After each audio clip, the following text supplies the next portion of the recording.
Hello and welcome to this first look exploring session. Today we're reading The Silver Age by Thomas Heywood. We're going to be reading from what we call Act 3, Scene 6 all the way to the end.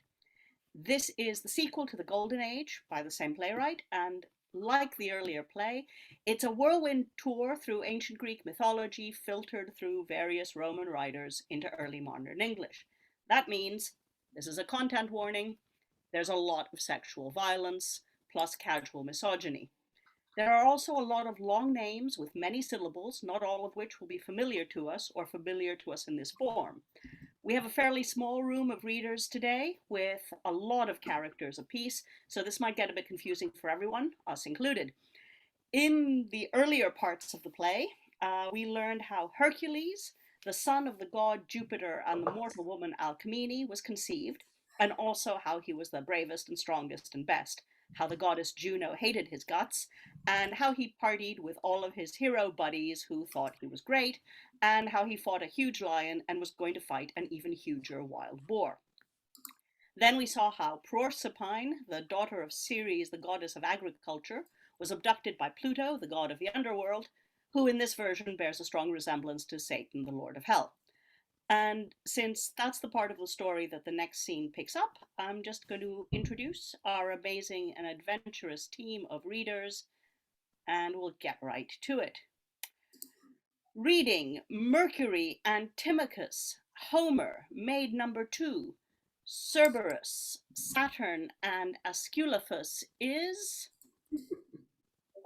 And I will try to remember all of those. Hi, I'm Tamara. I'm an actor and currently based in Germany. Reading Theseus, a servant, Maid number 1, and Rhadamanth is... Hi, I'm Eric, and I'm here for all the bromance and testosterone. That just sounds wrong. So it's so much toxic masculinity going around. Reading Chiron, Cyllarus, Iris, and Venus is... Hi, Alan Scott, based in Suffolk. Reading all the most toxic males, Hercules and Mars is... Hi, I'm Lynn. I live in the northwestern United States. Reading Triton, Eurytus, Hippasus, Juno, Proserpine, and Phoebus is... Hello, Helen Good, historian in Hull. Reading Arethusa, Perithous, Philoctetes, Semele, and Pluto is... Rachel, actor on the East Coast. And I'm Aliki Chapple. I'll be reading the stage directions, plus the role of Ceres and also Earth, Nessus, and Antimachus and Jupiter for someone who couldn't be with us today. So, without too much further ado, let's get going. Right, having said I was ready, I now find that I'm in the wrong place in my script. However, I'm pretty sure that the first thing that happens is enter Ceres. Yes? Mm-hmm. All right. Almost there. Does anything else happen? Enter Ceres. Oh yes, that's me. Where is my fair and lovely Proserpine? The feast is done, and she not yet returned. Speak, Jove's fair daughter, whither art thou strayed? I have sought the meadows, glebes, and new-reaped fields, and cannot find my child. Her scattered flowers and garland half made up I have lit upon, but her I cannot spy. Behold the trace of some strange wagon that hath scorched the fields and singed the grass. These ruts the sun ne'er seared. Where art thou, love? Where art thou, Proserpine? Hath not thy father, Jove, snatched thee to heaven upon his eagle? I will search the spheres, but I will find thee out. Swift Mercury, Jove's son and Maia's, speak! Speak from the clouds, and tell me if my daughter be above. Mercury flies in from above. Thy clamours, Ceres, have ascent through heaven, which when I heard as swift as lightning, I searched the regions of the upper world, and every place above the firmament. I have passed the planets, soared quite through the spheres. I've crossed the Arctic and Antarctic poles. Hot Cancer and cold Arctos have I searched. past the Hyperboreans and the solstices, the tropics, zones, signs, zeniths, circles, lines, yet nowhere can I find fair Proserpine. Exit Mercury. If not in heaven, I'll next inquire on earth, and to the place where old Oceanus lays his hoar head on Amphitrite's lap I'll travel, till I find my girl. Assist me, gracious Neptune, in my search, and Triton, thou that on thy shelly trumpet summons the sea gods, answer from the depth if thou hast seen or heard of Proserpine. Enter Triton with his trump as from the sea. On Neptune's seahorse with my concave trump, through all the abyss I have shrilled thy daughter's loss. The channels clothed in waters, the low cities in which the water nymphs and sea gods dwell, I have perused, sought through whole woods and forests of leafless coral, planted in the deeps, tossed up the bed of pearl, roused up huge whales and stern sea monsters from their rocky dens, those bottoms, bottomless shallows and shelves, and all those currents where the earth's springs break in, those plains where Neptune feeds his porpoises, Seymour horses, seals, and all his cattle else. Through all our ebbs and tides my trump hath blazed her, yet can no cavern show me Proserpine. Exit Triton. If heaven nor sea, then search thy bosom, earth, fair sister earth, for these beauteous fields spread o'er thy breast, for all these fertile crops with which my plenty hath enriched thy bosom, for all those rich and pleasant wreaths of grain with which so oft thy temples I have crowned, for all the yearly liveries and fresh robes upon thy summer beauty I bestow. Show me my child. Earth riseth from under the stage. Should I take that, Aliki? I think you'd better. I've overcast myself. Not in revenge, fair Ceres, that your remorseless ploughs have raked my breast, nor that your iron-toothed arrows print my face, so full of wrinkles that you dig my sides for marl and soil, and make me bleed my springs through all my opened veins to weaken me. Do I conceal your daughter? I have spread my arms from sea to sea, looked o'er my mountains, examined all my pastures, groves and plains, marshes and wolds, my woods and champaign fields, my dens and caves, and yet from foot to head I have no place on which the moon doth tread. Earth sinks. Then, earth, thou hast lost her, and for Proserpine I'll strike thee with a lasting barrenness. No more shall plenty crown thy fertile brows. I'll break thy ploughs, thy oxen murrain strike, with idle agues I'll consume thy swains, sow tares and cockles in thy lands of wheat, whose spikes the weed and couch grass shall outgrow and choke it in the blade.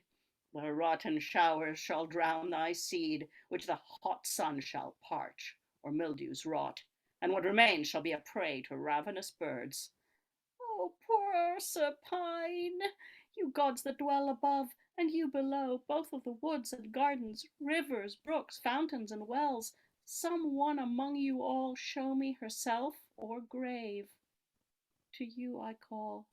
The river Arethusa riseth from the stage. That can the river Arethusa do. My streams, you know, fair goddess, issue forth from Tartary by the Tenarian Isles. My head's in hell, where Stygian Pluto reigns. There did I see the lovely Proserpine, whom Pluto hath raped hence. Behold her girdle, which by the way dropped from her beauteous waist, and scattered in my streams. Fair queen, adieu.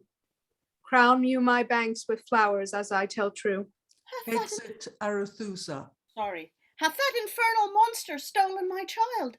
I'll mount the spheres, and there solicit Jove to invade the Stygian kingdoms to redeem my ravished daughter. If the gods deny that grace to Ceres, I'll invoke the help of some bold mortal, noble Hercules, who with his club shall rouse the infernal king, drag out the Furies with their snaky locks, strangle hell's judges in their scarlet robes, and bring a double terror to the damned of gods and men. I will invoke the aids to free my child from those infernal shades. Exit Ceres.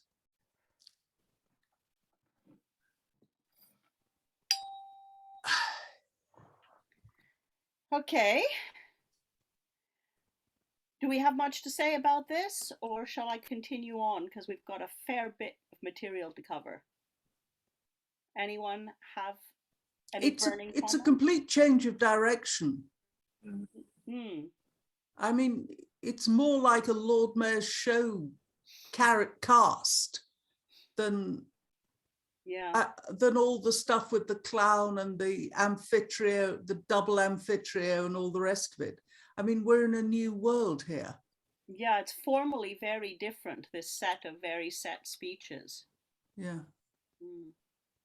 Okay. Okay. Well, on we go to, I think, another change of tone.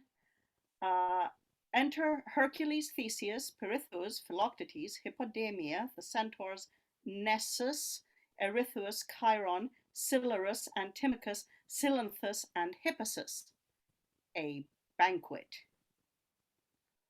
To grace this feast, fair Hippodamia, the Erymanthian forests we have robbed of that huge boar. You, centaurs, doubly shaped, feed with Alcides on the monstrous swine that hath devoured so many swains and herds. Take Theseus' welcome for Pirithous' sake, and sit with us, fair princes. Take your place next you, Alcides, then the centaurs round. Now by Ixion that our grandsire was, that dared to kiss the mighty Thunderer's wife, and did not fear to cuckold Jupiter, thou dost the centaur's honour. Let's quaff the bride's health in the blood of grapes. Wine begets mirth, and mirth becomes a bridal. Fill them for Nessus and Antimachus. Let Eurytus and Chiron pledge it round. Fill to us all, even till these empty bowls turn up their bottoms against the face of heaven. Off shall all this to Hippodamia's health. The beauteous bride. Wilt pledge it, Hercules? Yes, were it deeper than the golden cup Jove quaffs in from the hand of Ganymede, Cyllanthus, Hippasus, and Cyllarus, to the fair princess, the Pythes. She's fair indeed. I love her. Wine and love add fire, to Philoctetes this. 'Tis welcome.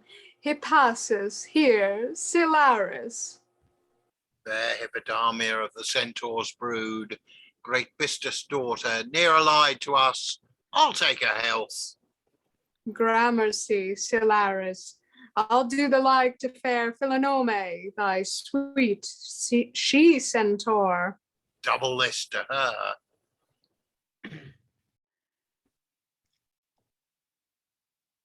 Okay. Crown all your healths with mirth, let joys abound, and to Philonome let this go round. Gramercy's lass, my brain begins to swim. I have an appetite to kiss the bride, aye, and I will. What means Antimachus? Kiss Hippodamia, aye, and... That's too much, and more than any of the centaurs dare. Why? Who should hinder him? That Theseus will. Have I from the fierce lion torn her whelp, brought from the forest she bears in my arms, and dandled them like infants, played with them, and shall I not then dare to kiss the bride? Audacious centaur, do but touch her skirt, profane the garment Hymen hath put on, or with thy hideous shape once near her cheek, I'll lay so huge a ponder on thy skull, as if the bases of the heaven should shrink, and whelm o'er thee the marble firmament. That will I try. Assist Antimachus.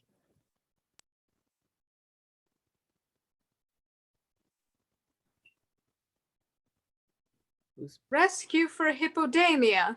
Down with the Lapithes! Down with Hercules! A confused fray with stools, cups, and bowls. The centaurs are beaten. You, cloud-bred race, Alcides will stand to plague you all with his high, jovial hand. Exeunt omnes. Okay. Yeah. What? Okay, let's see what that was all about. There were a whole lot of names there, and a bit of character confusion, for which my apologies, and thank you for the rescue, Tamara. So we had a wedding scene and a fight. Can anyone else tell us more? Lynn? For instance, who all are centaurs here? Antimachus is a centaur. Isn't Nisus a centaur? Yes. So we've got a bunch of people in centaur costumes here, and the scene lasts like 7 minutes. Like, that seems like a lot of production value for in this really short scene. So many named characters on stage at once, which is also a little unusual. And all of them naming each other all the time. Yeah. Most of them will never appear again. Name check. Yeah. I think we did have some complaints earlier in this play that all of the cool stuff was happening off stage. So I think this may be an attempt to get some seriously cool looking centaur costumes on there so that people can complain. Oh. Eric. You're muted. Technically, we already had, Pegasus. I mean, how much cooler do you want them to get? Yeah, but the Gorgon fight was off stage, and the fight with the sea monster was off stage. True, very true. And Pegasus was off stage, I think. Yeah, it was like over there. Yeah. Whereas these guys are properly on stage, and how on earth do you do that? I mean, it's really hard for a modern audience to see anything but a pantomime horse, I think. Yeah. I mean, yeah, what would a convincing centaur costume have looked like in the early 17th century? Like, how would they even? We'll never know. And I mean, here's so the question again of the ownership of female characters, right? She's getting married to one of the human heroes, and the centaurs want to kiss her, which we will hope is not a euphemism for anything more. And her honor is defended by the humans, but she doesn't really appear. She doesn't appear to have an opinion on the matter. Yeah, but they're all drunk. And basically this is a drunken brawl. Mm-hmm. Which, I mean, there's a lot of fun that could potentially be had with that. Anyway, we said that all of the centaurs would not appear again, and yet, here we are. In the following scene, alarum, enter Juno with all the centaurs. And shrinks Ixion's race, durst he aspire to our celestial bed? Though for his boldness he be now tortured with the wheel in hell. And dare you not withstand base Hercules? Courage, brave hippocentaurs, let the bastard be hewed and mangled by our conquering arm. Renew the fight, make the Thessalian fields thunder beneath your hooves, whilst they imprint upon the earth deep semicircled moons. Let all your armed race gallop from the hills to immure the faint, dejected Lapiths. 'Tis Juno, whom your tortured grandsire loved, bids you to arms. Lift up your weapons high, and in their fall may great Alcides die. Our grandsires will crack all that centaur's bones that fly when Juno gives encouragement. Chiron, Latrius, Nessus, Eurytus, and all our race first tumbled in the clouds that crowned the mountain tops of Thessaly. Make head again, follow Antimachus, whose brain though heated with the fumes of wine, burns with the love of Hippodamia. Theseus, Pirithous, and Alcides all shall in this fury by the centaurs fall.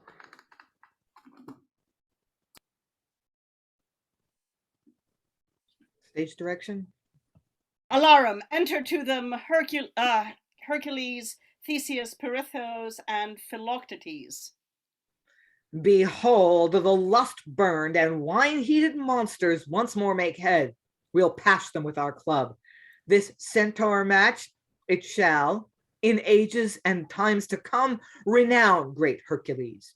Upon them, when we parley with our foes, tongues peace, for we break silence with our blows. Alarum, they fight, the centaurs are all dispersed and slain. Enter with victory Hercules, Theseus, Pirithous, Philoctetes, and Hippodamia, and others. Let Thessaly resound Alcides' praise, and all the two-shaped centaurs that survived quake when they hear the name of Hercules.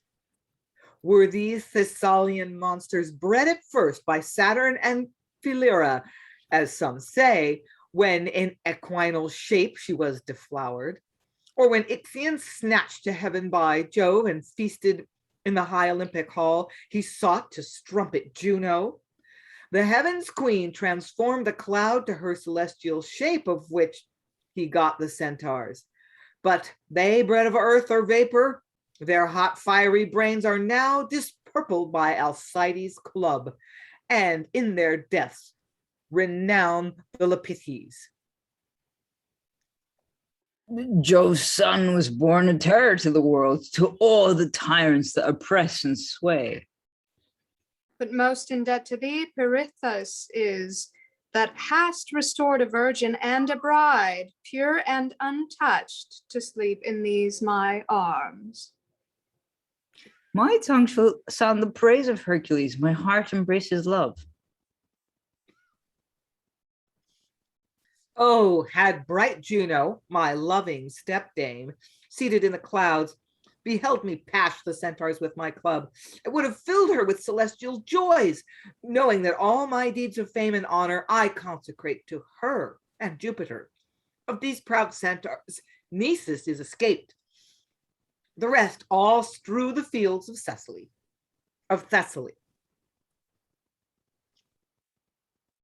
I enter Ceres. Reserved the noble Theban all his valor for the ingrate Juno, and hath stored no deed of honor for dejected Ceres here, Ceres forlorn, forsaken, and despised, whom neither obdure heaven, relentless sea, nor the rude earth will pity. Queen of plenty, lie it within the strength of mortal arm, the power of man, or work of demigod, I am thy champion. From heaven, earth, and sea, then Ceres must appeal to Hercules. Know then, I am robbed of beauteous Proserpine. Tartarian Dis hath raped my daughter hence, which when I heard, I scaled the thundered throne and made my plaints to him, who answered me his power was only circumscribed in heaven, and Pluto was as absolute in hell as he in heaven, nor would he muster gods against the fiends o'er which his brother reigned. Next I made suit to have Neptune call his waters, and with his billows drown the lower world, who answered, the firm channel bounds his waves, nor is there passage between sea and hell. The earth beneath her centre cannot sink, nor have I hope from thence. Only great Hercules. We'll undertake what neither Jupiter, Neptune, nor all the gods dare make their task. The Stygian Pluto shall restore the moon, or feel the mass of this my ponderous club. Comfort, fair queen, I'll pass the pool of Styx, and if lean Chiron wafted shall deny, the ferryman I'll buffet in his barge. Three-throated Cereberus, that keeps hell gates, shall, when we come to knock, not dare to howl. The ghosts already dead and doomed, shall fear to die again at sight of Hercules. Stern Minos, Aeacus, Rhadamanth, shall from the dreadful sessions kept in hell be roused by us. We'll quake them at the bar, where souls stand for sentence. The three sisters shall crouch to us. Ceres will ransack hell, and Pluto from the infernal vaults expel. Theseus in this will aid great Hercules. And so Pirithous shall. Comfort, Queen Ceres, whom neither harpies, boars, nor bulls can tame. The dark Cimmerians must sound his fame. Adieu, bright Hippodamia, lately freed from the adulterous centaurs. Our renown, that yet between heaven and earth doth only shine, hell shall next blaze for beauteous Proserpine. Wow. So, okay, in some ways, that was almost like a dumb show. We had a lot of speeches and a great deal of action that was less a part of the speeches than kind of illustrating it, in which Juno gets the centaurs to fight Hercules, which they kind of already wanted to do, and Hercules slays all the centaurs pretty much, whereupon, yeah, Ceres appears and says, actually, I have a problem. Could you solve my problem, please? Yeah, thoughts? Yeah, I wonder if the author is actually kind of counting on this not being Classics 101, but more like Classics 102, because people are always talking about themselves in the third person. How do you indicate when I say Hercules and Alcides that I'm talking about myself? And Pirithous does the same thing. That it would help if the audience knew who everyone was before this even starts. Yeah. Rachel. This scene kind of changes my mind about how I mean, because now Proserpine's tale and Ceres' tale have kind of mixed with Heracles. And so that scene that we did yesterday, the last scene we did yesterday where Proserpine's abducted, it makes more sense. This seems so much like in the vein of that chivalry that we were talking about yesterday, and his heroic deeds are now catching the attention of, I guess, royal personages or royal-esque personages. Yeah. And there's a lot of rescuing damsels in distress too, isn't there? Alan? I must admit, I think you got it right, that it is basically dumb show, because the more I see of this play, the more I'm seeing is there's enough text to hold together some fairly spectacular action sequences. And I think also the mention of Lord Mayor's show is interesting, because I'm getting more and more a feeling that this is Heywood trying to do his own Grace of Stitch show. You know, it's a bit from here, a bit from there, a bit from somewhere else, and string it together. And if we do it fast enough, nobody will notice the howling gaps. Yeah. Yesterday we were complaining that it wasn't fitted together very well, but I think it's coming together as the play approaches its conclusion. Anyone else? Helen. You're muted. I think it's a lot easier to sort out who's who when you see a body on a stage.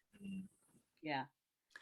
And you don't have to worry about what their many, many, many different names are. Yeah, and also I think I wonder how much stage time the fight at the wedding and then the war after it took up, because we got through it in 10 minutes or so. But Or a good 40 minutes if you stretched it. which makes this a really long play. I don't think it is a single play. I think it's a number of plays put together for the printing. I really do. That makes sense in terms of what Maybe. we've found. Right, well, shall we continue with this exciting adventure, or do we have anything more to say about what we've just seen, read? Cool. Enter, oh, Eric. I was going to say that it's interesting how Ceres gets so, well, not stage time, but like sort of a lot of time to mourn her daughter on stage, as opposed to like sort of doing just one speech, and then we assume that sort of, she kind of is sorted. And also, it's interesting that she's kind of a goddess, but she's looking to Hercules for help.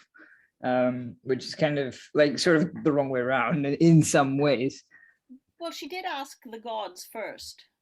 And in this way, this is a huge improvement on the actual myth. I don't know how Ovid did it, but the version of the myth that I know has sexual violence directed at Ceres too at this stage. It's nice to skip that. Right. Shall we go on then? Enter Homer. Hercules, the Stygian pools invade, a task which none but he durst undertake, without both earthly and immortal aid, we Jove present, who once more doth forsake heaven for a mortal beauty. One more rare earth yielded not than Semele the fair, whilst Juno Hercules with hate pursues, neglecting Jove, he from the spheres espies this bright Cadmeian, and the groves doth choose to court her in. How and in what disguise you next shall see. They meet first in the chase, where they discourse, acquaint, kiss, and embrace. Dumb show, enter Semele like a huntress with her train. Jupiter like a woodman in green. He woos her and wins her. What cannot Jove, infused with power divine? He woos and wins, enjoys the beauty as a dame. The jealous Juno spies their love in fine, leaves off her envy to Alcides' fame, and 'gainst this beauteous lady arms her spleen, quite to destroy the bright Cadmeian queen. Your favours still, some here no doubt will wonder to see the thunderer's love perish by thunder. Exit. Okay, so we start another story. Thoughts about this? Yeah, Eric. I'm trying to, ignore the idea that, like, we have wine before we have the god of wine. But I'm like, yeah, okay,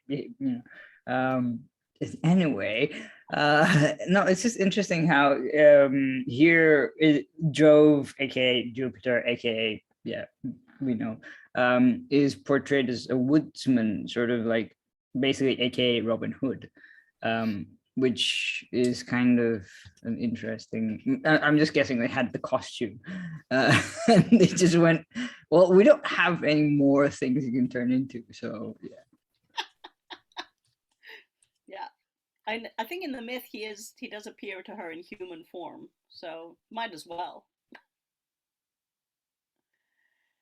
Yeah. Tamara. I love how they sneak that little sentence in there that's like, oh yeah, so you know how Juno is so busy doing other stuff and therefore she's neglecting her husband, who constantly cheats on her anyway, but she does it because she's not there, she's neglecting him, so he has to cheat on her, duh. Right? I mean, at least he seems to now be seducing his partners rather than outright abducting them. He's learning. Although I love this. He woos her and wins her. Like, how long does this take in stage time? What does it look like? Rachel, was that a raised hand? No.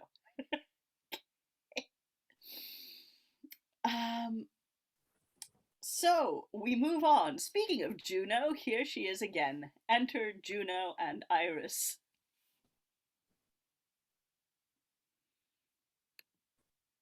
Do we not have Juno?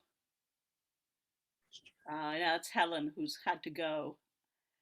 Right, does someone want to read in Juno? Lynn? I think I can. I don't think I think Hercules you can or keep Mars is on for a while. So, hast thou found him, Iris? Madam, I have. Where?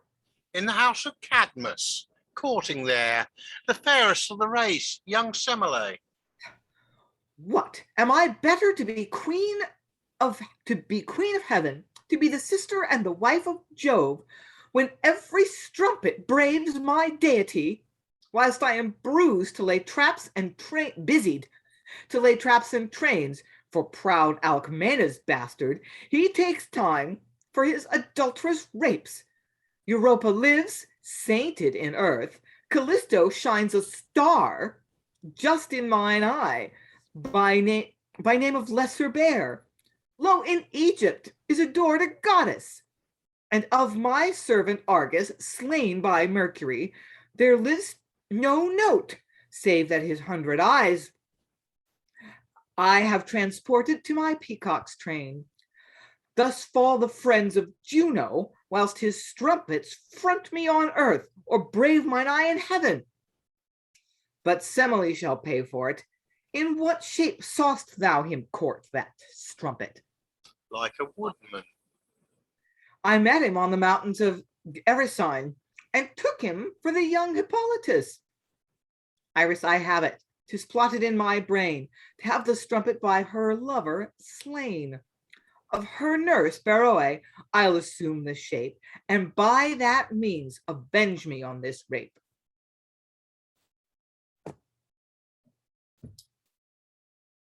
Oh, Aliki, you're muted. Exeunt!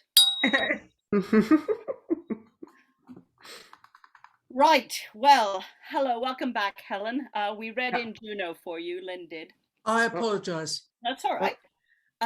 So yeah, Juno, it's not enough to be the sister and the wife of Zeus. I mean, Jupiter. What a terrible fate. He's going around seducing and raping everybody, and I hate all of them. I hate all of them. And I hate the fact that they're in a way immortalized, you know, the fact that they become famous and get turned into stars and stuff. Yeah. Get that woman a therapist. Right, talk about codependent relationships. Or an axe. Or I wasn't going to say that, Helen, but I was going to say, you know, she keeps wanting to kill all these women. She could be queen of heaven by her own right. I mean, I would think a pair of gelding shears would do the trick, frankly. Yeah, she could do that. She can't kill him. Because he's immortal. I mean, by definition, the gods can't be killed. So, but they did the castration thing for his father or grandfather or whoever, right? You could also just throw him into the pit with the Titans. It's fine. Just get rid of him. Yeah. And we have a plot somehow. She'll assume the shape of a human woman, her nurse, Beroe, and avenge herself, which is the second time she's tried that in this play, yeah? Mm-hmm. Okay. Eric. I was gonna say it's interesting how if you from like all the mystery cycles and morality plays that we've read, they tend to do this thing that is like they talk about stuff, refer to stuff that hasn't happened yet as if it's already happened. You know, because she talks about Hippolytus and like, you know, that's in a different sort of, it's not in parallel with this. It just like it post dates this by, I mean, like mythologically by several whatever generations. But I find it interesting how that happens. Clearly they know enough of the mythology to do this, but like, yeah, it's just fascinating. Yep. Theatrically though, guys, what are we gonna do with this? Seriously. It's a bit of a nightmare, isn't it? Yeah. Yeah. Kind of trying to give this. I mean, I can definitely understand where Helen's intuition that this is actually a bunch of sketches from different original texts put together for a printing, you can really see where that take comes from, because we're kind of skipping all over the place. It would be really hard to make this feel like a show, like, yeah. Rachel, you have thoughts on that? No, about the scene, I think when we were talking about the Golden Age and we were reading the Golden Age, I brought up about how a woman's position back then was more reliant on a man, not necessarily in ancient Greece, but like in the UK where this play was written. And so, seeing these people as like these women as a threat to her actual physical position, and now I'm assuming that this play was written after Henry VIII, so that there could be, realistically, there is some idea in people's heads that a queen can be more replaceable than they were in a past, because this man went through so many wives, that there must have been, something like that.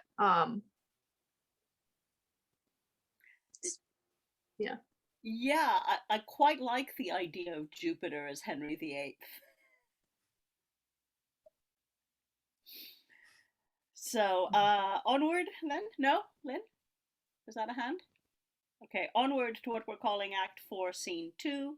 Enter Semele with her servants and attendants and Iris. Oh, Jupiter, thy love makes me immortal. The high Cadmean is in my grace. To that great god exalted, and my issue, when it takes life, shall be the seed of gods. And I shall now be ranked in equipage with Dine, Io, Leda, and the rest, that in his amours pleased the thunderer best. Methinks, since his embraces filled my womb, there is no earth in me, I am all divine. There is in me nothing mortal save this shape, whose beauty hath called Jove himself from heaven. The rest all pure, corruptless, and refined, that hath dazed men and made the mortal beauty, the mortal blind. Leave us, so you, unworthy to attend or wait upon Cadmean Semele. Hebe shall be my handmaid, and my wine, the hand of Jove's owned cupbearer, shall fill. I'll beg of him the Trojan Ganymede to be my page, and when I please to ride, borrow his eagle, through the air to glide, go call me hither my nurse, Beroe, whom I will make free partner in my joys. Exit servant. Enter Juno in the shape of old Beroe with the servant. Beroe attends your grace. Oh, my dear nurse, lives there on earth a princess, equally loved and graced by Jove himself? Out on the strumpet. I could tear those eyes whose beauty drew my husband from the skies. Am I not happy, Beroe? Were you sure 'twere Jove himself this gladness did procure?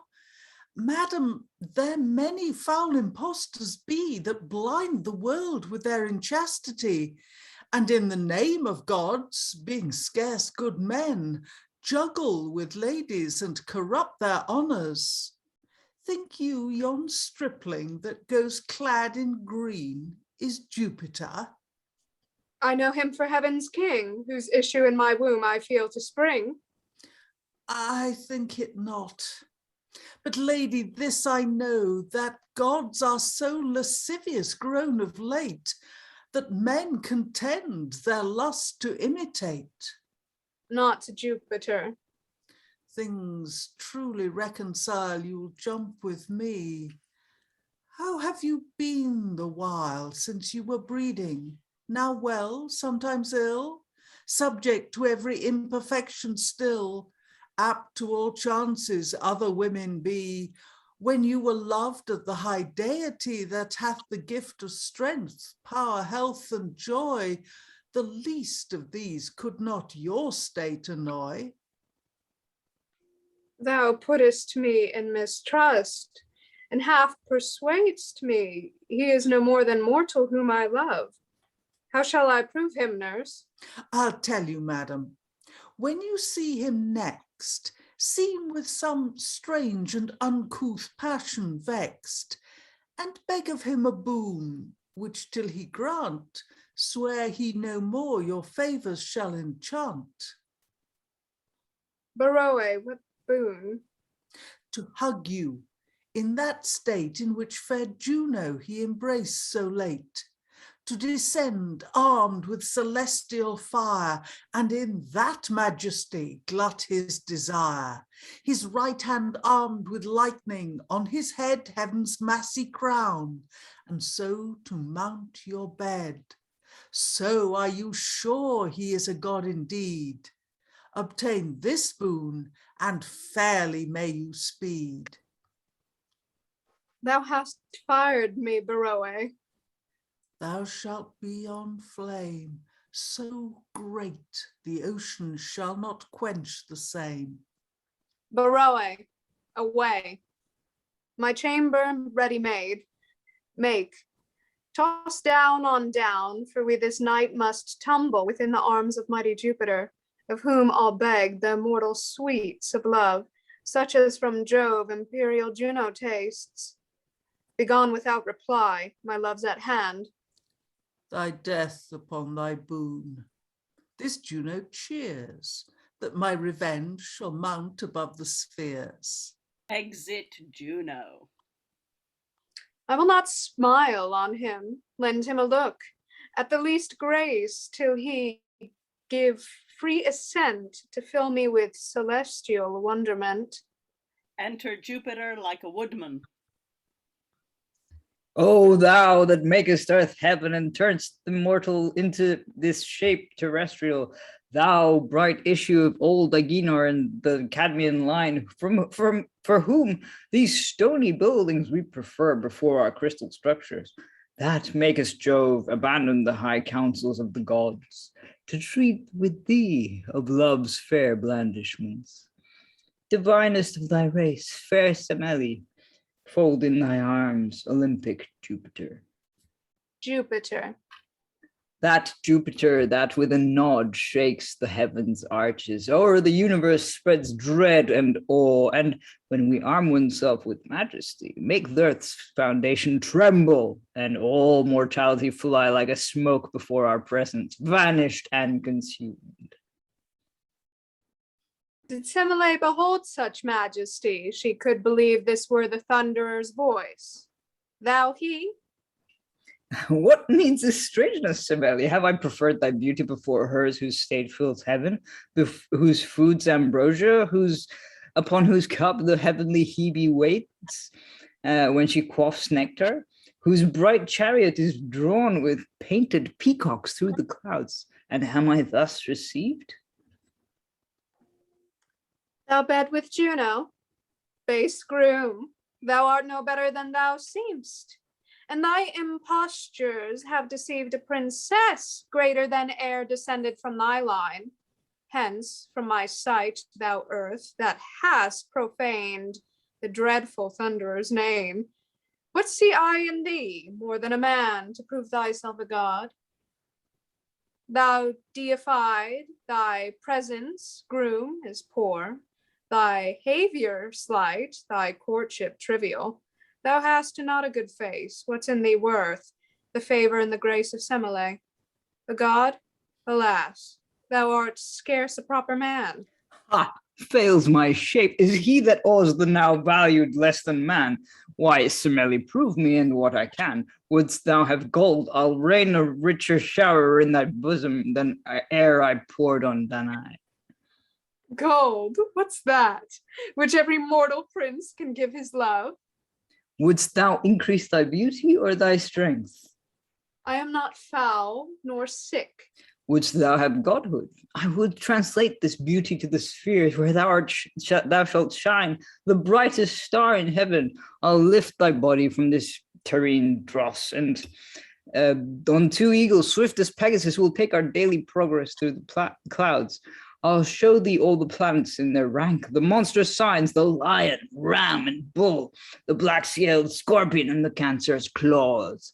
Ask what thou wilt to prove my deity, and I'll then take it as thine own, fair Semele.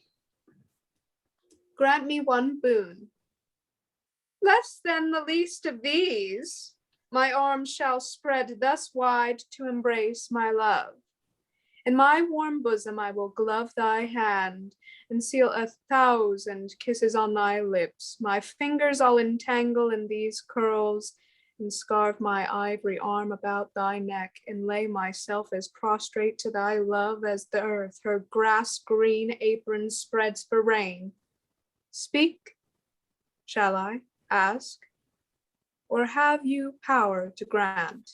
By dreadful sticks, an oath I cannot change, but ask and have. Then bed with me tonight, armed with the self-same godhood, state, and power you Juno meet. Black day, accursed hour, thou hast asked too much. Thy weak mortality cannot endure the scorching fires of heaven. Either you cannot dot, as wanting might, or loth you are to breed me such delight. Is this your love? My death is thy boon, but 'tis thy fate. She can it not recall, nor I unswear. The infant in her womb, not yet full grown and ripe, torments me most, for in this rash demand they are both lost. I'll stand it at all dangers, and prepare for this night's sport. Above my thunders are, thither I must, and being armed descend to give this beauty in her rashness end. Remember by this kiss and keep your oath. Never did Jove to heaven ascend so loth. Expect me this sad night. Exit Jupiter. With double joy, celestial sweets shall surfeit me and cloy my appetite. The gods are loth to impart their pleasures to us mortals. Dance, my heart, and swim in free delights. My pleasures crown. This jovial night shall Semele renown. Well, that was a really interesting little setup. Both the discussion between Juno and Semele, in which Juno persuades her to ask for this, and this scene. Thoughts, particularly, but not exclusively, from the people who played them. Eric.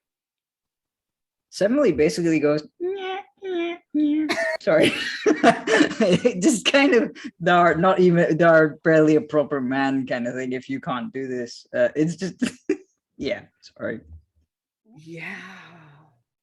I mean, it's a great scene. It just this, by itself, the dynamics are really great, and the acting opportunities are really great, and the irony of the Semele twitting Jove about, you're barely a good-looking guy. Why should I believe you're a god? She calls him base groom, and and he's the king of heaven, and he can't just go, whatever, mortal woman. He's got to prove himself.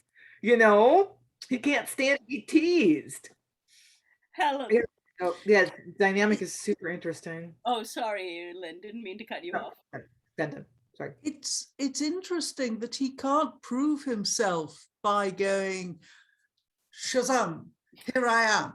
He's got to go off stage and collect his props, which is, one of the problems of doing it on stage. I mean, you would expect Jupiter to be able to transform himself on stage without the assistance of his dresser, the prop master, and the makeup artist. It does give the actor playing Jupiter a much more kind of sense of complexity than we've had before from the character. Yeah. He has to play divine superiority, but being really very keen on this mortal woman, inability to break his word, and the knowledge that he's about to murder her. It's really lovely. Any further thoughts on this scene? No? Did I scare you guys by saying we had a lot to get through and now you won't talk? That's right. Oh no! I've got the balance wrong yet again. Yes, Eric. It's very much, it's interesting also because like he knows he's going to kill her, but also like he kind of, for him, women are a dime a dozen. Like he doesn't really, I mean, he kind of goes, he woos them and says each one is the prettiest and that kind of thing, and then sort of moves on. So it's kind of like he's more focused on the offspring, because he does go, I'm tormented by the child who's, that will be unborn, so on and so forth. Which is basically sort of, in my head, it's like basically looking, going, yeah, we have to, like, it doesn't matter about the woman, we're more interested in the male offspring than the woman, or than the wife, sorry, or sexual partner. I mean, I think the play also is more interested in how did all of these heroes and demigods happen to exist than in the women who gestated them. Lynn? No. Oh, you were just adjusting your glasses. Yeah. Yeah. No? Well, so while the guy playing Jupiter is getting his costume change, Juno and Iris placed in a cloud above. Iris, oh, the loftiest pinnacles of this high palace, let us mount ourselves to see this noble pastime. Is not brave? Has the suit took effect? Semele. Hang, burn her, witch, be all such strumpets fired, with no less heat than wanton Semele. Oh, 'twill be gallant sport, wilt not, Iris, to see these golden roofs dance in the air. These pinnacles shall prick the floors of heaven. These spires confused tumble in the clouds, and all fly up and shatter at the approach of his great godhood. Oh, 'twould please me, Iris, to see this wanton with her bastard blown and hanged upon the high horns of the moon. The hour draws on. We may from hence espy the adulterous sprawl, the palace upward fly. Enter two maids of Semele's chamber. Questionless, my lady looks for some great guests that makes all this preparation. 'Tis not like she expects them at supper, because she herself is preparing to bed. Did you note how she made us tumble and toss the bed before the making of it would please her? There hath been tumbling and tossing on that bed hath pleased her better. You know the youth in green, he hath made my lady look red ere now. She is naturally pale. He did but wrestle with her to get her colour. The youth in green hath given her a medicine for the green sickness, I warrant her. I'm deceived if when they meet, it go not 2 to 1 of her side. Why, do you think her with child? 'Tis past thinking, I dare swear, but let's attend, my lady. Enter Semele drawn out in her bed. Away. We will have none partake our pleasures, or be eyewitness of these prodigal sweets, which we this night shall in abundance taste. This is the hour shall deify my earth, and make this dross immortal. Thanks, my Barroway, that thou hast made me beg my happiness, showed me the way to immortality, and taught me how to emulate the gods. Descend, great Jove, in thy full majesty, and crown my pleasures, here behold me spread, to taste the sweets of thy immortal bed. Thunder, lightnings. Jupiter descends in his majesty, his thunderbolt burning. Thus wrapped in storms and black tempestuous clouds, lightning and showers, we sit upon the roofs and trembling terraces of this high house that is not able to contain our power. Yet come we not with those sharp thunders armed, with which the sturdy giants we overthrew, when we the mighty Typhon sunk beneath 4 populous kingdoms. These are not so fiery. The Cyclops that used to forge our bolts have qualified their fervor, yet their violence is above the strength of mortals. Beauteous Semele, instead of thee I shall embrace thy smoke and clasp the fumy vapor left in place. Thunder and lightning. Of thy bright beauty, stormy tempests cease. The more I frown, the more their breaths increase. What terror is this? Oh, thou immortal, speak. My eyes are for thy majesty too weak. As he touches the bed, it fires, and all flies up. Jupiter from thence takes an abortive infant. Receive thy boon. Now take thy free desire in thunder, tempest, smoke, and heavenly fire. Ha ha ha! Fair Semele's consumed. 'Twas acted well. Come, next we'll follow Hercules to hell.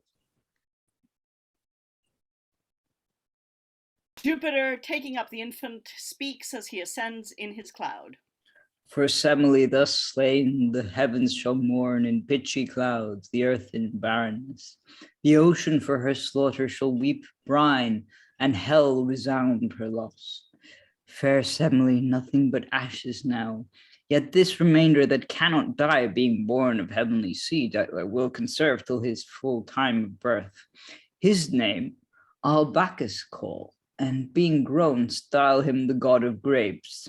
His bacchanals shall be renowned at feasts, when their light brains swim in the fumes of wine. This, all that's left of Semele, unto the heavens I'll bear, whose death this motto to all mortals lends. He by the gods dies that above man contends. So I find it interesting that we've got an almost Christian gloss on this. There's not Christian or Judeo-Christian, this idea that Semele tried to rise too high and therefore was struck down, like the Tower of Babel, fancied herself divine because she was gestating an immortal infant. And that's her problem. Whereas in fact that wasn't her problem at all. Her problem was Juno on her bitchy cloud.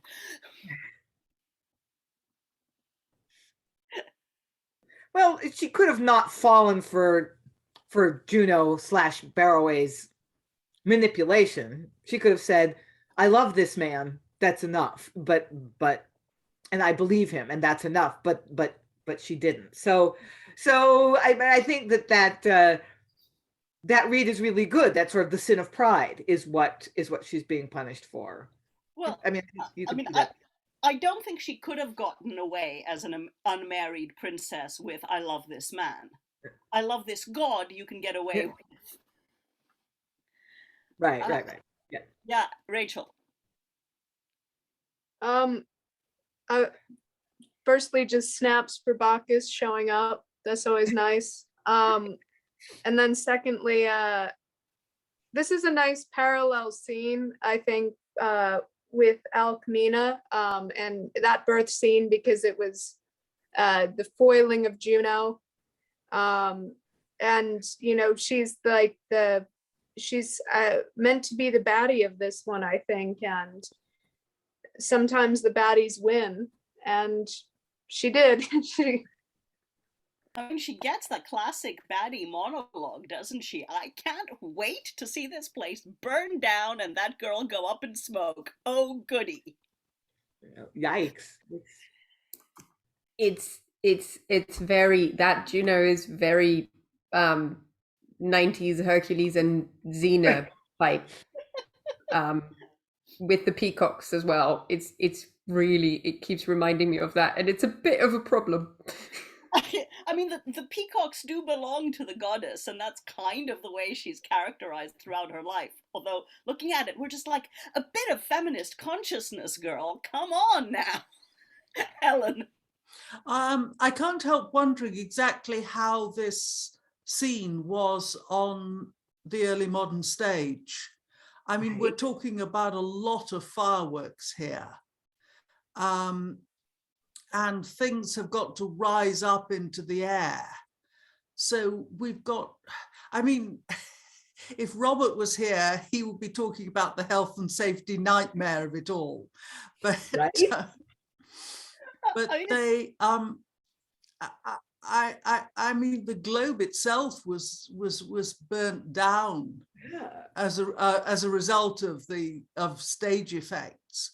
So yeah, I think here we've got to say this must have been pretty tremendous. I think it must have been. And the question of how you do that now when we're so jaded with special effects is an interesting question too. Alan, then Eric. I must admit, I'm feeling almost like this would not be as much of a staging problem if we were looking at it as being one of the Inigo Jones court masks of a few years later, when this sort of special effect was the raison d'etre of the whole thing. Mm-hmm.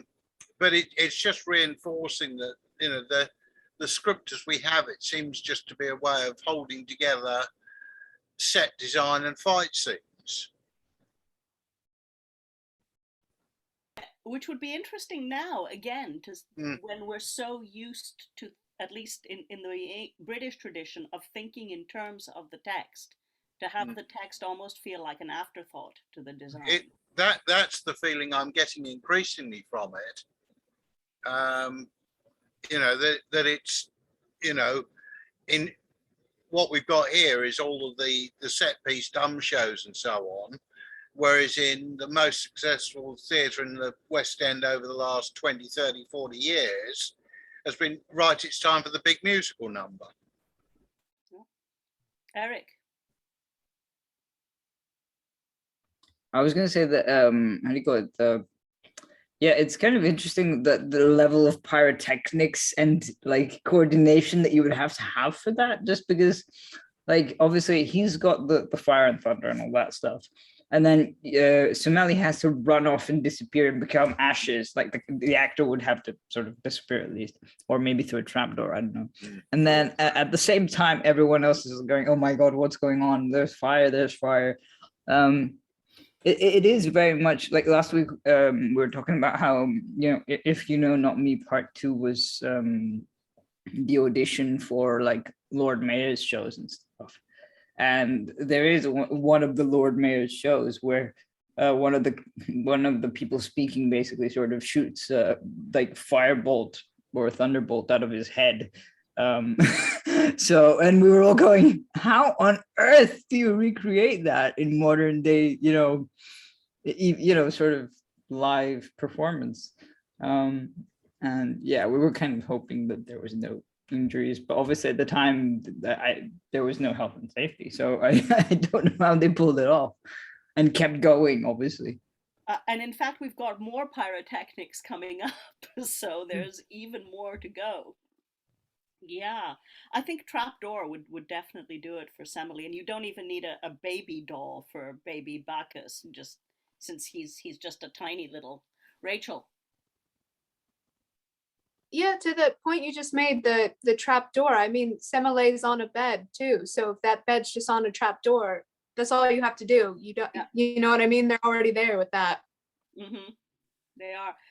Interesting that Bacchus gets a name check here on a stage only as god of wine and not as god of the theater, which he also very much is. Yeah. Right. Onward? No, Eric. This does feel a bit like a manual for like how to, you know, set fire to your stage. It's like sort of, if you didn't burn it that time, you can do it this way. Okay, and now to link us to the rest of our story, here comes Homer. Let none the secrets of the gods inquire, lest they, like her, be struck with heavenly fire. But we again to Hercules return, now on his journey to the vaults below, where discontented Proserpine doth mourn. There's made to cheer her an infernal show. Hell's judges, fates, and furies summoned been to give free welcome to the Stygian queen. A dumb show of Pluto and all his devils, presenting several gifts and shows to cheer Proserpine, but she continues in her discontent. All this and more the beauteous queen to cheer Pluto devised, but still her grief remains. No food she tastes within the gloomy sphere, save of a ripe pomegranate some few grains. The next thing we present, sit fair and well, you shall behold a holiday in hell. Okay. More elaborate dumb show. I don't think we need to necessarily discuss that before we go on to the monster scene at the end of this play. Yeah? Okay. We remain in hell and enter Theseus, Pirithous, and Philoctetes, armed. So you're not Hercules? Noble Theseus, no. I left him in the forest, chasing there Diana's heart, and striving to outrun the swift-foot beast. His active nimbleness outflies the winged bird, outstrips the steed, catches the hare, and the swift greyhound tires, outpaceth the wild leopard, and exceeds beast of most active chase. We have arrived at Tainaros. This is the mouth of hell, which by my counsel will not seek to enter till Heracles approach. Not enter, Philoctetes. Our spirits may compare with Hercules, though he exceed our strength. I with my sword will beat against black Tartarus' ebon gates and dare the triple-headed dog to arms, hell's Troy-shaped porter. Not by my persuasion. Pirithous will assist his noble friend, and in this work prevent great Heracles. Let's rouse the hellhound, call him from his lodge, and maugre Cereberus enter hell's mouth, and thence redeem the ravished Proserpine. Had Orpheus power by the music of his harp to charm the cur, pierce Orcus, Pluto please, and at his hands beg fair Eurydice.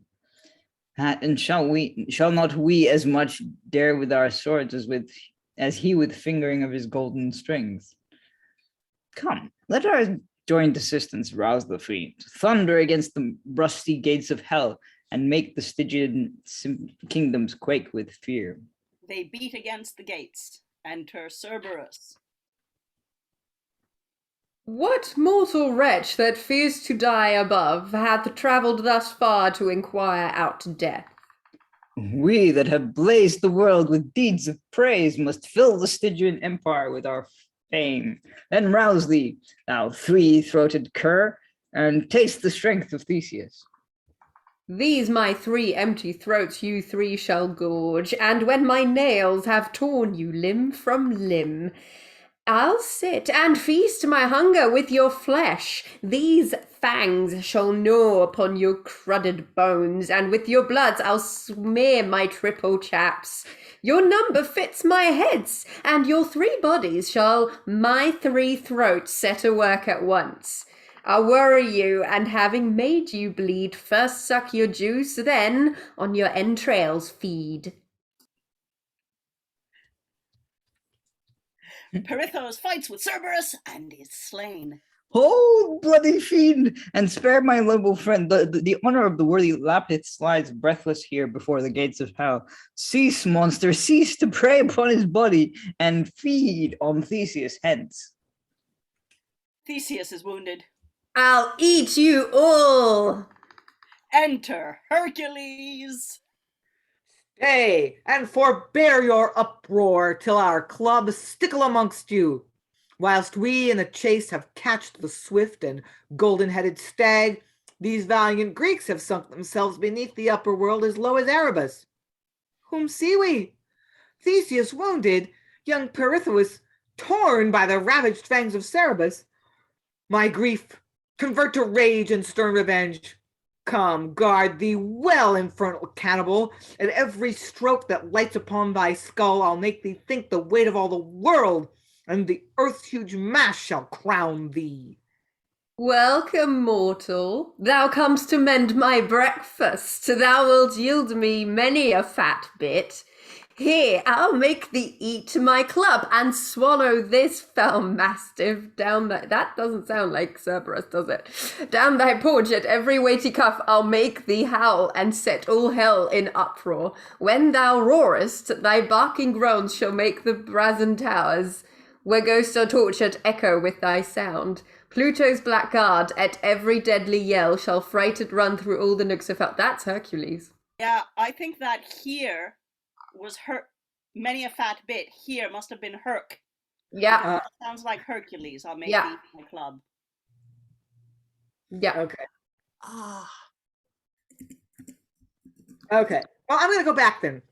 Herc says, I'll make thee eat my club and swallow this fair fell mastiff down thy paunch. At every weighty cuff I'll make thee howl and set all hell in uproar. When thou roarest, thy barking groans shall make the brazen towers where ghosts are tortured echo with thy sound. Black Pluto's guard at every deadly yell shall frighted run through all the nooks of hell. Hercules beats Cereberus, and binds him in chains. Keep thou this ravenous hellhound gyved and bound. Hell's bowels I must pierce and rouse black Dis. Break with my fists these adamantine gates and iron portcullis tear with my club. Work my free passage, maugre all the fiends through these infernals. Lo, I sink myself in Charon's barge. I'll ferry burning sticks, ransack the palace where grim Pluto reigns, mount his tribunal made of sable jet, despite his blackguard, stound him in his chair, and from his arms snatch beauteous Proserpine. Ghosts, furies, fiends shall all before us fly, or once more perish and so doubly die. Hercules sinks himself. Flashes of fire, the devils appear at every corner of the stage with several fireworks. The judges of hell and the three sisters run over the stage, Hercules after them. Fireworks all over the house. Enter Hercules. Hence, ravenous vulture, thou no more shalt tire on poor Prometheus. Danaids, spare your tubs. Stand still, thou rolling stone of Sisyphus. Feed, Tantalus, with apples glut thy paunch, and with the stinking waves quench thy hot thirst. Thy bones, Ixion, shall no more be broke upon the torturing wheel. The eagle's beak shall Titius spare at sight of Hercules. And all the horrid tortures of the damned shall at the waving of our club dissolve. Enter Pluto with a club of fire, a burning crown. Proserpine, the judges, the fates, and a guard of devils, all with burning weapons. Wert thou imperial Jove that sways the heavens, and in the starry structure dwells above, thou canst not revel here. My flaming crown shall scorch thy damned soul with infernal fires. My vassal furies with their wiry strings shall lash thee hence, and with my ebon club I'll ding thee to the lowest barothrum. First shall this engine, armed with spikes of steel, that for the gates of hell struck flat thy cur, fall with no less power on thy burning sconce than should great Jove the massy center hurl and turn the world's huge frame upon thy head. Upon him, devils. Aid me, powers divine, from these black fiends to rescue Proserpine. Hercules fells Pluto, beats off the devils with all their fireworks, and rescues Proserpine. Now we are king of Orcus, Acheron, Cocytus, Styx, and fiery Phlegethon.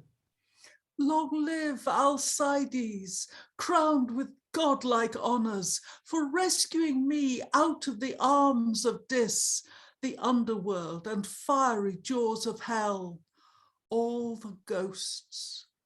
Long live Eternize, noble Hercules, that hath dissolved our torments. Hercules, attend the unchanging doom of Rhadamanth, and if the gods be subject to the fates, needs must thou, noble Greek, obey their doom.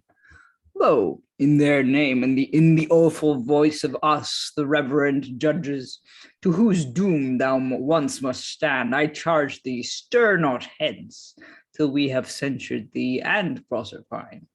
Is not the power of Jove confined above, and are we not his absolute in state here in the vaults below? To alter this, the heavens must fail, the sun melt in his heat, the elements dissolve, chaos again must confuse, the triple mass all turn to nothing. Now there is order, gods there are, and devils. These reward virtue, the other punish vice. After this course, you mingle bad with good, murder with pity, hate with clemency. There is for the best no merit, for the offender no just infliction. Rhadamanth speaks well. To whom will Heracles commit this business? I will appeal to Jove and to the planets, whose powers, though bounded, yet infuse their might in every mortal. Them the fates shall summon, of whom this beauteous maid, the moon, is one, the lowest of the seven. You reverend sisters, who all things that are past, be, and to come, keep registered in brass, assemble here. Be Ceres pleased, Alcides is content, nor can she stand to better justices than to the gods and planets. Sound. Enter Saturn, Jupiter, Juno, Mars, Phoebus, Venus, Mercury. They take their places as they are in height. Ceres. I know this place. Why have you summoned Saturn to hell, where he hath been to arraign the moon? These uncouth caverns better suit my sadness than my high sphere above, whence to all mortals I shoot my thick and troubled melancholy. Say, what's the business? Say. Ceres, thy presence tells me thy suit is about thy daughter's rape. Is she not thine? And canst thou suffer her to be entombed in hell before her time? Cannot hell swallow you, your ambitious bastard? But maugre all these monsters, lives he still? I saw grim Pluto in my daily progress hurry her in this chariot o'er the earth. What could he less do if he loved the lady? Venus is all for love. And Mars for war. Sometimes he runs a tilt at Venus' lips. You have many amorous bickerings. Well spoke, Mercury. Come we hither to trifle or to censure? What would Pluto? Keep whom I have. Canst suffer, Jupiter? I won her from the arms of Stygian Pluto, and being mine, restore her to her mother. And shall not Ceres keep her? Speak, great Jove. Thy censure, Rhadamanth? The fates by whom your powers are all conscribed pronounce this doom. If, since her first arrive, she hath tasted any food, she must of force be everlastingly confined to hell. Asculaphus, thou didst attend my queen. Hath she yet tasted of our Stygian fruits, that we may keep her still? I saw her in her mouth chew the moist grains of a pomegranate. Cursed Asculaphus, I'll add unto thy ugliness, and make thee a monster of all monsters most abhorred. Your censures, oh, you gods, is she not Pluto's? Give your free censures up. She must be Pluto's. The gods are partial, all. Welcome, my queen. What can Alcides more for Ceres' love than ransack hell and rescue Proserpine? Needs must our father conquest here take end, when gods and fates against our force contend? Justice, oh justice, thou omnipotent, rob not thy Ceres of her beauteous child. Either restore my daughter to the earth, or banish me to hell. Ceres, you are fond. The earth cannot want your plenty. Your fertility will worse become hell-scorched barrenness. Let's break this session's up. I am dull. You gods above and powers below, attend the thunderer's voice, and to our moderation lend an ear of reverence. Ceres, the fates have doomed her the bride of Pluto, nor is she disparaged to be the sister of Olympic Jove. Perhaps daughter is more appropriate. The rape that you call force, we title love, nor is he less degreed, save in his lot, to us that sway the heavens. So much for Pluto. Now, beauteous Ceres, we return to you. Such is your care to fill the earth with plenty, to cherish all these fruits from which the mortals ostend their gratitude to us, the gods, in sacrifice and offerings, that we now, thus by our dread power, mitigate the strictness of the fates' doom. We have not, O you gods, purpose to do our Stygian brother wrong, nor rob the heavens, the planet of the moon, by whom the seas are swayed. Be she confined below the earth? Where be the ebbs and tides? Where is her power infused in herbs and plants, in trees for building, simples, physical or mineral mines? Therefore, indifferent Jove thus arbitrates. The year we part in 12 cold months of the moon. 12 times a year she in full splendor shall supply her orb and shine in heaven. 12 times fill Pluto's arms below in hell. When Ceres on the earth shall want her brightness, Pluto shall enjoy it. When heaven contains her, she shall light the earth from her bright sphere above. Parted so even, we neither favor hell nor glows with heaven. Pluto is pleased. Ceres at length agreed. Jove is all justice, and hath well decreed. Say all the planets thus? We do. We do. Our sessions we dissolve then. Hercules, we limit you to drag hence Cereberus to the upper world and leave thee to the universe, where thou shalt finish all thy jovial tasks. Proceed and thrive, you that to earth belong, ascend to your mortality with honors, the gods to heaven, Pluto in his keep hell, the moon in both by even atonement dwell. Exeunt 3 ways, Ceres, Theseus, Philoctetes, and Hercules dragging Cerberus 1 way. Pluto leads judges, the fates and furies down to hell. Jupiter, the gods and planets ascend to heaven. It's the end of a scene, but we're going to go on to the epilogue before we start talking. Enter Homer. Our full scenes wane, the moon's arrayment ends. Jove and his mount, Pluto with his descends. Poor Homer's left blind, and hath lost his way, and knows not if he wander or go right, unless your favours their clear beams display. And if you deign to guide me through this night, the acts of Hercules I shall pursue, and bring him to the thrice-raced walls of Troy. His labours and his death I'll show to you. But if what's past your riper judgments cloy, here I have done. If ill, too much, if well, pray with your hands guide Homer out of hell. The end. Well, that was a lot. Anyone want to recap for us what happened? No? Yeah, Rachel. I'll dive in. I'll give it a shot. Hercules and his band of dudes go all the way down to hell. They fight some people. Some people dies. The one guy that I was talking died, which I was thankful for the doubling because it was, then they meet Pluto. He fights them. He sixes devils on them. Hercules beats him. Then the gods show up and they say, they plead their cases and they say, well, if she's eaten a pomegranate seed, then she can stay. And then they all agree that, yeah, she'll stay for some time, I think. Yeah. Like a pretty good summary to me.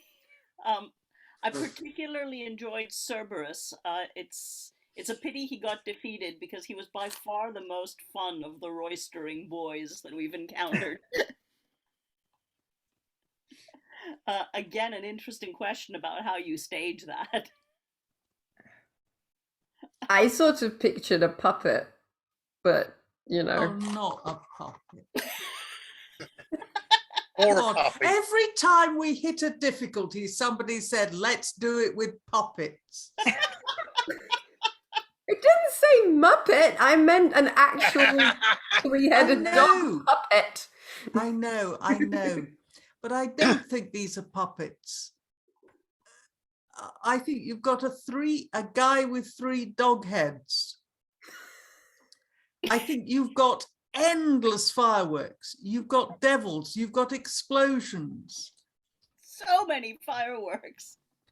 Yeah. And this is... And Homer didn't see any of it because he's blind.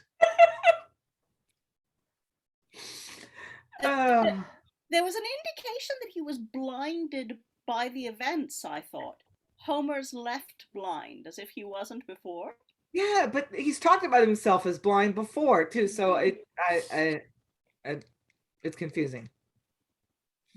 Oh, yeah, the pyrotechnics, my God, and the fact that this text is quite clearly demarcated into acts suggests that it was performed indoors. Well, I'm not sure how clearly it is. I think this might be our gloss because it appears in brackets on my script. Although there's Homer, he doesn't appear any other time except, you know, to suggest that we've got a shift in action. I mean, so yeah, indoors just strikes me as even more dangerous, and the structure of the place suggests that it might have been performed indoors. Helen worked on this text, so let's hear Yeah, to my memory, the acts are what I received, but for all I know, they're 19th century acts. But but Homer comes in between each act, so I think they are genuine acts. The scenes have been created by every time the stage is empty, call it a new scene. Yeah. Eric. There is something quite interesting where they kind of like, because Hercules basically turns up in hell after his friends have been defeated, so on and so forth. And it just feels a bit like, you know, the whole harrowing of hell that we've seen in other mystery cycles. It's like he's the only one, the hero who can make it to the, you know, he's the chosen one in this. And sort of, yeah, it's just interesting how he gets the stuff. Which is interesting because they even reference some of the other people who have been to hell and back, or to Hades rather and back. Yeah. Yeah. And then we get a trial. Helen. Yes, I was saying to myself, and then I think on chat all the time, they're going to wait for Hercules. No, don't go in there now. Wait for Hercules. Well, completely like a horror movie, you know. They don't split up. Yeah. I mean, we haven't said, but it wasn't terribly clear that when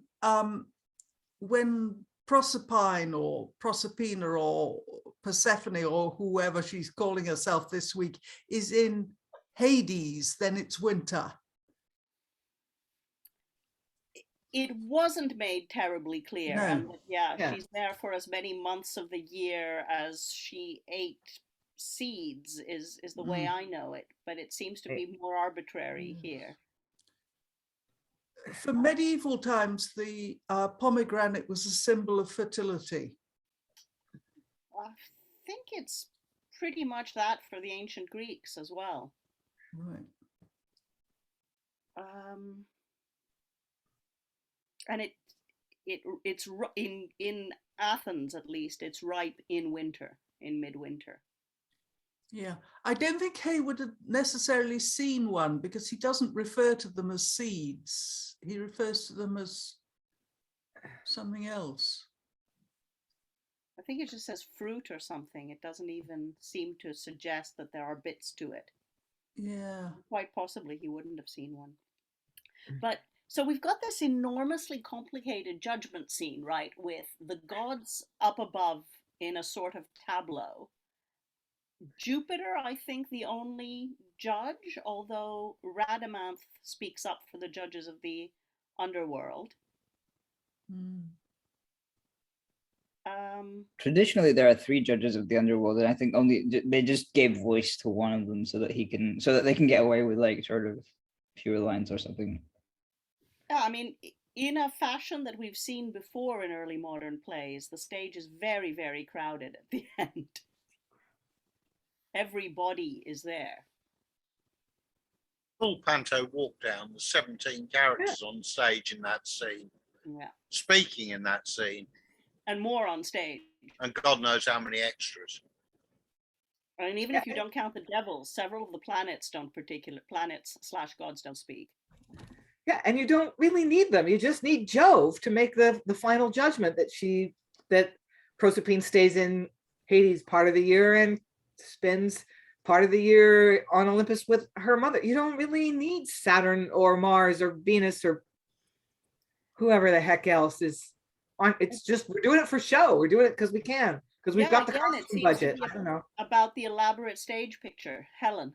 Yeah, to be fair to Jupiter, he makes his judgment and then asks everybody else to agree, which they do.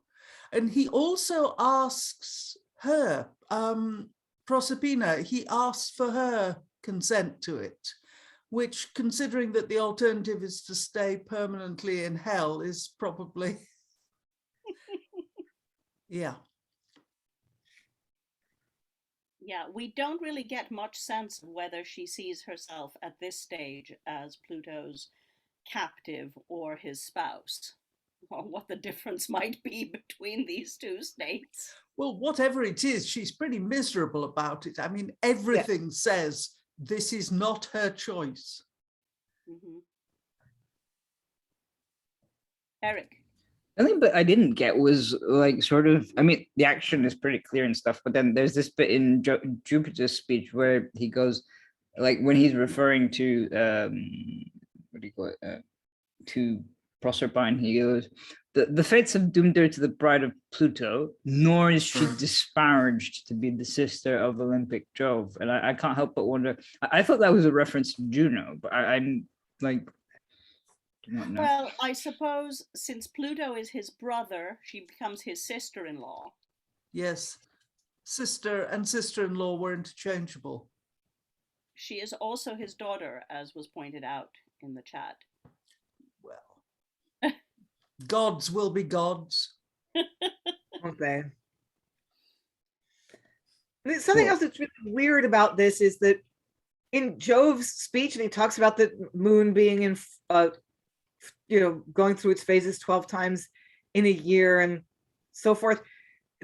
This doesn't sound to me like he's saying part of the year Persephone stays in hell and part of the year she comes back to Olympus, which is what the myth says.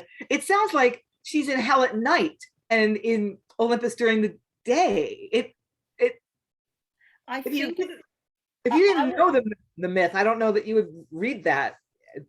How it sounded to me like he was saying that in the dark of the moon or the waning moon she would be in Hades. Okay.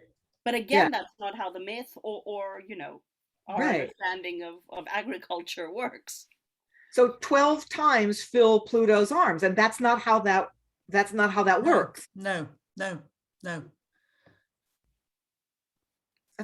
such a weird mistake to make because it's such an important, ideological myth about why we have the seasons, and then that's not what Jove is saying here. That's just weird. Mm-hmm. I think perhaps it's set up like that, and she says, can I put all of my hell time together at one end of the year and we can do an exchange, and then I can have time off in lieu. Can I have all my holidays at once, please? Yeah. Okay, I think we've said quite a bit about this scene. Shall we discuss the play as a whole? People, most of you have been here throughout the week. What do you think of the Silver Age? What might we do with it? Do we want to do anything with it? What might anyone do with it? Well, you know my views. There's no point me saying them again.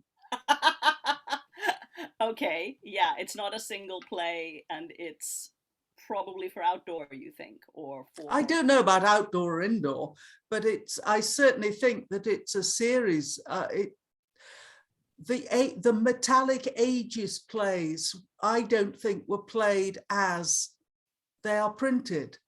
I think what he's done is taken a series of plays and divided them up into something else. We might mine it for a really nice outdoor promenade with lots and lots of great big masks and stilt walkers and special effects. Yeah. You don't seem too excited. Well, I want to see the Amphitryon play. Okay. I think that single act makes a perfectly brilliant play. Okay. Alan, any final thoughts? Yeah, I mean, it's a sketch show. It's a greatest hits compilation. Helen may be right that it was an artificial construct to keep his publisher happy. I don't see it as working in a theatrical situation. I think probably if you put in 2 intervals, half the audience would leave at the first one and many of the remainder would leave at the second. If you ran it right through, there'd be an awful lot of people shuffling around trying to get out anyway. I mean, they would miss an awful lot of brilliant special effects. There's a lot of special effects, but I'm afraid I'm word-based when it comes to drama. If I want visual effects, I'll go and see a circus show. Thank you. Tamara, any final thoughts? I still don't know how to handle the themes, other than just making Jupiter a twat. Excuse my French, and just make him the bad guy, and just have it be a hyper feminist play. I don't know how to put this on stage, but in direct contradiction to what Alan said, you can make such a big spectacle out of this, and I think the audience would love it. Sorry. I think the audience would love it. I think it would make a fantastic spectacle. I really do. Some bits of it more than others, but Lynn, any final thoughts from you? Yeah. I my take is similar to Alan's. I'm kind of a story person. The point of theater is to tell stories, and special effects can support that and make that more effective. But I don't enjoy a production where I feel like the special effects are the point, or the special effects detract from the story. So I find this really kind of problematic. It has local great scenes. I agree with Helen that the Amphitryon Alcmene, and the little, sort of inset play almost, with the servants who are exact, who are identical twins basically, and the Jupiter who's the exact identical twin of the guy he's trying to name it, that confusion. And there's some great stuff in that narrative, and that one scene that we did today between Jupiter and Semele has some really great acting opportunities, but it's so uneven in terms of the story. Like there's some stuff that's also really quite boring, I think. So it just seems to me it would be awfully challenging to put on. And the other thing is, if you're going to do special effects, you've got to be able to do them right, because nothing will take an audience out of the moment more than special effects that fail. Okay, I mean, I think we run the risk of neglecting that there is in fact a great deal of story here, and a great deal of very exciting story. If we dwell too much on the fact that it doesn't come to a satisfying conclusion and feel like one whole thing the way we might like a play to do. It's doing something else, and that something else I think might be worth exploring and giving some stage time. Rachel, do you have any final thoughts? I'm not really sure. I think you could do something. I think you could do something with this play. I do think there's story there. I think there is a lot of special effects, but I think there was some story there, and it's kind of was meant to be a sort of, like Marvel movie thing where they've got these stories that conjoin, and sometimes not everybody's there, but they'll come back later in another one maybe. I think there's some really nice scenes, with Alcmena, and I think even the Semele and Jupiter one was pretty interesting, the dynamic in between them. I think some stuff might need to be cut back. It might be a little too long. I also think I think the long speeches are wonderful as an actor, that you get to do something with all those and you get to really explore them. But I also think that that focuses more on character.